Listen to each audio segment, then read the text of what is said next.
एक पेट में पानी चला गया। जी जी उसके बाद मैं अस्पताल दाखिल रह गया। जी उन्होंने मुझे टीका लगाना था, ये कमर वाला, जी। वो मुझसे बर्दाश्त नहीं हुआ। अच्छा। मैं अस्पताल से भाग आया हूँ। मैंने घर की चीजें बेची हैं, मैंने बहुत कुछ बेचा अपना। ऑपरेशन की बहुत जरूरत है। इनको भी ऑपरेशन बताया है। 3 लाख लगता है डॉक्टर मुवीज के पास।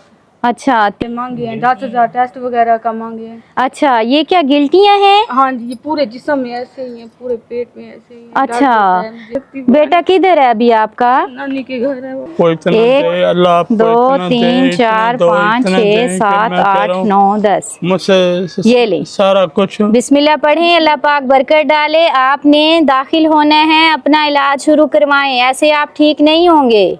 इस तरह ये भी तकलीफ में हैं, आप खुद भी तकलीफ में हैं। आंखों की हालत देखें जरा, क्या हाल हो गया है, जाग जाग के तकलीफ से बुरी हालत है। तो आपको ये जो जिगर का मसला है ना, ये आप उधर दाखिल होंगे, आपका बकायदा इलाज शुरू होगा तो ही आप ठीक होंगे।